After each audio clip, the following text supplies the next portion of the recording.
আসসালামু আলাইকুম। আপনারা সবাই কেমন আছেন? আশা করি আলহামদুলিল্লাহ ভালো আছেন। আমিও ভালো আছি, সুস্থ আছি। এখানে এত বৃষ্টি হচ্ছিল, অনেক বৃষ্টি হচ্ছিল। বুধবারের রাত্রে এখন বাজে হলো 8:30।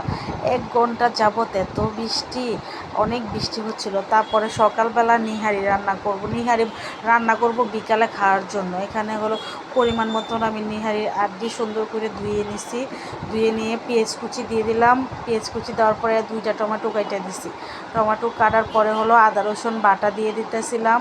বাটা দিয়ে তারপর হলো এক এক করে সব মশলা অ্যাড করবো। আপনারা এইভাবে রান্না করে খেয়ে দেখেন, অনেক ভালো লাগবে আপনাদের। আমি পেঁয়াজ কুচি দেওয়ার পরে হলো 2টা টমেটো দিছি, হলুদ দিয়ে দিলাম 2 চামচের মতন, তারপরে মরিচ দিব 3 চামচের মতন, ধইনা গুঁড়া দিব 2 চামচের মতন, সুন্দর করে দিয়ে রান্না করব আমি। এটা তো খেতে সবারই অনেক পছন্দ, আমারও অনেক পছন্দ। আমি খাইতে অনেক আগে খাইতাম না, বিয়ার আগে, এখন খাই। আমার কাছে অনেক ভালো লাগে। তারপর দারচিনি এলাচ দিয়ে দিলাম। দারচিনি এলাচ দেওয়ার পরে হলো এটা সুন্দর করে আমি লবণটা 2 চামচের মতন লবণ দিব। লবণটা দিয়ে চুলায় দিয়ে দিব। চুলায় দিয়ে তারপরে সুন্দর করে আগে আমি চুলায় বসাই দিলাম। বসার পরে হলো তারপরে পানি দিয়ে দিলাম। পানিটা দিয়ে আমি একটু লাড়া দিয়ে দিলাম। লাড়া দিয়ে আস্তে আস্তে জাল দিতেই থাকবো। সারা দিন আজকে জাল দিব। এটা জাল দিব, পর রাত্রে খাবো। যে উচ্চানি এসে পড়ছে অনেক সুন্দর করে। আর উচ্চানিটা তো আমার উচ্চানি আসলে যেমন একটা সুন্দর গ্যারান বাড়াইতেছিল, আর অনেক ভালো লাগতেছিল। যে উচ্চানি আসার পরে হলো এরকম হয়েছে।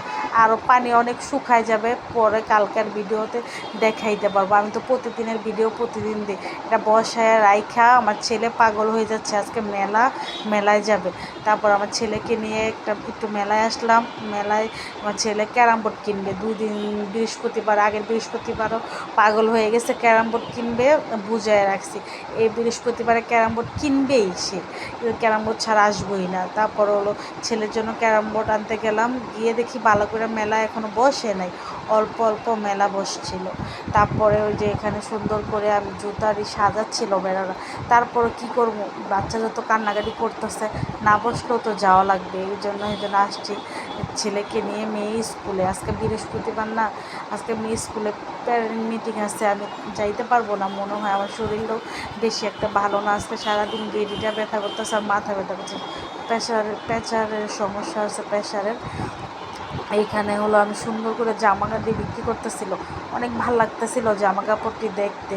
জামা কাপড় তো আবার আমি কিনবো না, বাচ্চাও তো আর আমার নাইগা মেয়ে বাচ্চা। এখানে যে খেলনার এখানে আসলাম। আমার ছেলে ওইটা নেবে সেইটা নেবে এরকম শুরু করছে।